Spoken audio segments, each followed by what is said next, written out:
अस्सलाम वालेकुम। 10th class biology chapter number 15 inheritance को हम स्टडी कर रहे हैं। आज इसमें मेंडल्स का लॉ पढ़ेंगे कि मेंडल जो है उसने इनहेरिटेंस को कैसे डिस्कवर किया था। जॉर्ज मेंडल जो है वो एक मॉन्क था, मॉन्क ऑस्ट्रेलिया में, ठीक है। ही डेवलप द फंड, उसने ये रूल निकाला था जेनेटिक्स का। मेंडल ने प्रपोज किया था एक खास फैक्टर जिसमें ऑर्गेनिज्म जो है, उसने बताया था कि इंसान की सारे जितने भी उसकी एक्सप्रेशन है, उसकी जितनी खसूसियात है, खूबियां है, हर चीज जो भी है वो एक जनरेशन से अगली जनरेशन में ट्रांसफर हो रही है। ये चीज उसने बताई थी कि ट्रांसमिशन हो रही है नेक्स्ट जनरेशन में। जो फैक्टर थे उन्होंने कहा था इवेंचुअली टर्म जीन, उसको वो जो फैक्टर जो इसे आगे ट्रांसफर कर रहे हैं उनको उसने जीन्स कह दिया था। Mendel selected P plant, Mendel ने इस एक्सपेरिमेंट को करने के लिए पी प्लांट, ठीक है, मटर का दाना लिया जिसे पीसम सेटिव साइंटिफिक नेम है, ठीक है, sativum.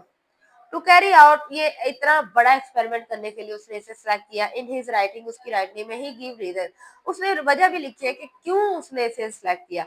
He argued that an organism for genetic experiment should be, उसने कहा क्योंकि जो भी जेनेटिक एक्सपेरिमेंट के लिए यूज होने वाला, क्या कहते हैं, कोई भी जो भी चीज आप ऑर्गेनिज्म यूज करें उसमें ये खसूसियात होनी चाहिए।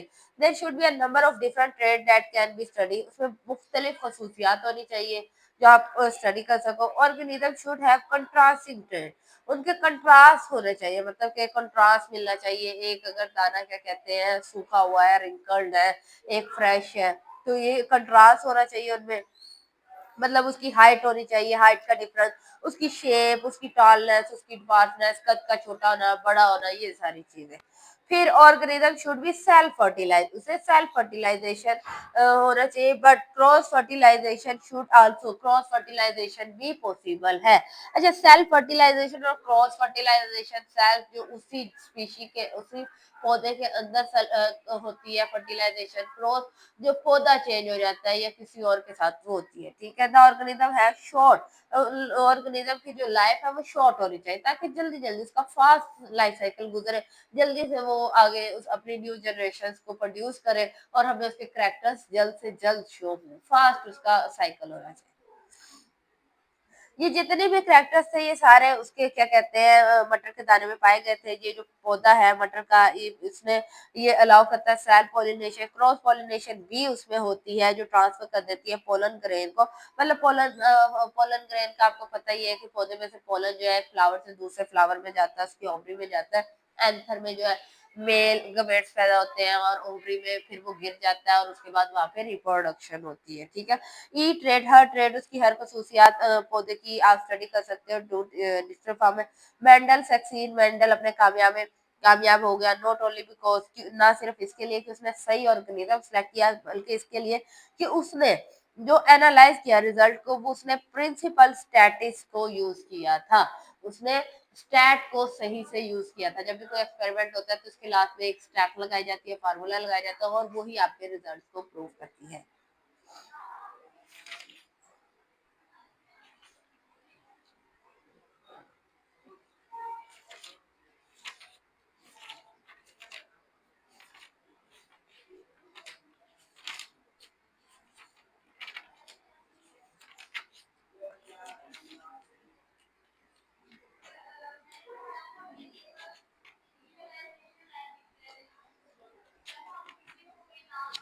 ओके, आगे पढ़ते हैं। मेंडल्स लॉ ऑफ सेग्रीगेशन, उन्होंने कहा मेंडल ने स्टडी किया था इनहेरिटेंस ऑफ सीड शेप। पहले उसने बीज की शक्ल पे किया था, इस मकसद के लिए उसने क्रॉस किया दो पौधों को आपस में, उनके जीन्स को क्रॉस करवाया था, क्रोमोसोम्स को, डीएनए को, ठीक है। तो he cross two plant having one contrasting trait, दोनों में एक जैसी क्या थी, एक जैसी शेप थी। Cross in which only one trade study, वो क्रॉस जिसमें सिर्फ एक ही किस्म की खसूसियात पढ़ी जाए उसे मोनो कहते हैं। Mono mean same, mono hybrid cross. Mendel cross true breeding, Mendel ने ट्रू ब्रीडिंग क्रॉस की थी। उसने एक राउंड शेप प्लांट ले लिया था ट्रू ब्रीडिंग और एक रिंकल्ड शेप, मतलब एक मुरझाया हुआ था और एक बिल्कुल गोल था। All resulting seed of the next generation were round, तो जो रिजल्ट आया था वो सारे क्या थे, राउंड थे। मेंडल डिक्लेयर के trait round seed are dominant, देखो ना, उसने एक खराब रिंकल सूखा हुआ बीज लिया, एक राउंड लिया, आपस में से ब्रेड करवाया, जो रिजल्ट निकला था वो क्या था, राउंड। तो कौन सा डोमिनेंट रहा, किसके करेक्टर्स डोमिनेंट रहे, राउंड वाले के, ठीक है। जिसके करेक्टर्स डोमिनेंट रहे वो वाली शेप आती है आगे। इसके बाद उस the following year Mendel planted this seed, Mendel ने उन पौधों को लगा दिया जमीन पे और अलाउ किया कि उन्हें वो खुद ब खुद फर्टिलाइज हो सके, ठीक है। पौधे को ग्रो करवाया, फर्टिलाइजेशन, उसके रिजल्ट में उसने देखा कि 7,324 सीड्स और टोटल थे। मतलब जो उसकी प्रोडक्शन, उसने ये जो बी एक्सपेरिमेंट से तैयार किया था, जो क्रॉस करवाया था रिंकल्ड और राउंड वाला, जो कि राउंड था, उसे लगा दिया और आगे इतने बीज थे जिसमें से टोटल जो है 5,000 जो राउंड निकले थे और 1,000 उसमें से रिंकल्ड निकला था। मतलब वो जो बी था उसमें थोड़ा बहुत करेक्टर तो था ना रिंकल्ड का, क्योंकि वो उससे क्रॉस होके आया था, उसके क्रोमोसोम में थोड़ा बहुत करेक्टर था, तो उसकी वजह से करेक्टर आगे भी कुछ ही सीड्स में शो हुआ, थोड़े सीड्स में शो हुआ, ज्यादा में ही शो नहीं हो सका। पेरेंटल जनरेशन, पेरेंटल आपको पता है जो पेरेंट्स होते हैं, उसको उसने डिनोट किया P1 जनरेशन, जो आगे ऑफ स्प्रिंग उससे लिया था वो P1 और F1 जनरेशन था, और जो उसने कहा क्रॉस हुआ था इन F1 और P2 जनरेशन में वो सेकंड फाइनल उसे क्या दिया गया। ऐसे उसने कहा जब ट्रू ब्रीडिंग ब्रीडिंग में जो बड़े वाला पौधा होता है उसे उसने करवाया, पहले तो उसने राउंड और रिंकल्ड का कर लिया, अब बच्चों उसने क्या किया, अब उसने एक बड़ा पौधा जिसकी हाइट बड़ी है और एक वो पौधा जिसकी हाइट छोटी है। ऐसे कह लो जैसे इंसानों में एक कैरेक्टर होता है ना, अक्सर क्या कहते हैं, फीमेल की हाइट या मेल की हाइट,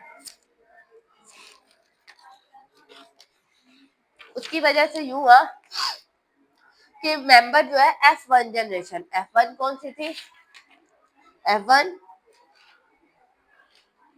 जो क्रॉस हुई थी, ठीक है।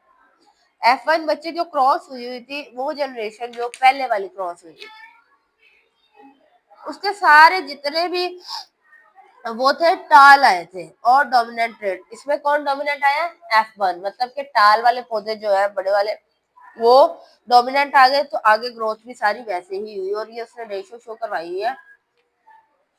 पेरेंटल राउंड, उनके गमेट बने, पहली जनरेशन बनी, R R round, R R wrinkled, small R, आगे से जो जनरेशन इन दोनों की मिली वो राउंड मिली आपको, ठीक है, थोड़ा बहुत उसमें रिंकल। अब वो जो राउंड था उसे दोबारा उसने किया, F1 को F1 से फिर कमेंट बना, फिर दोबारा उसमें कुछ थे, मतलब लेस अमाउंट में रिंकल्ड थे, ज्यादा क्या थे, राउंड ही थे। ऐसे उसने कहा ट्रेड अंडर द स्टडी, ये जो स्टडी में ट्रेड है ये कंट्रोल होते हैं by discrete factor of gene से, मतलब कुछ डिस्क्रीट फैक्टर या जीन्स है वो आपकी खसूसियात को कंट्रोल करते हैं। हर ऑर्गेनिज्म में जीन जो है प्रेजेंट होता है पेयर की फॉर्म में, ये हम पहले डिस्कस कर चुके हैं, आपका जीन पेयर की फॉर्म में पाया जाता है ड्यूरिंग गमेट, जब उसका गमेट्स बन रहा होता है, जब आपस में फर्टिलाइज कर लेते हैं एग और स्पर्म, तो पहले क्या बनाते हैं, गमेट्स, ठीक है। तो गमेट्स जो होता है बेटा लील जो है वो सेपरेट हो जाते हैं दोनों की, और हर गमेट जो है एक एक जीन, दोनों पेयर से एक एक जीन रिसीव करता है, ये एक आपकी मदर में जीन है, दो ये आपके फादर में है। अब जब आपस में ये मैच करेंगे तो बेटे फादर का कोई एक जीन आ जाएगा और मदर का कोई सा एक आपस में मैच होगा, दोनों नहीं आ सकते। जब गमेट जो है मेल और फीमेल पेरेंट के यूनाइट होंगे आपस में, सॉरी गमेट्स जाइगोट नहीं है, जाइगोट बाद में बनता है, गमेट्स अभी पहले, अभी वो आपस में यूनाइट नहीं हुए, मैट नहीं हुए, ठीक है। वो जब करेंगे तो उसके नतीजे में जो ऑफ स्प्रिंग बनेगा जिसके बाद दोनों थे, तो ये जो कंक्लूजन होगी ये लॉ ऑफ सेग्रीगेशन है, मतलब कि एक पेरेंट्स की तरफ से, एक फादर की तरफ से आना और एक मदर की तरफ से जीन का आना, ठीक है। आज के लिए इतना काफी है, कल हम बाकी का पढ़ेंगे, शुक्रिया।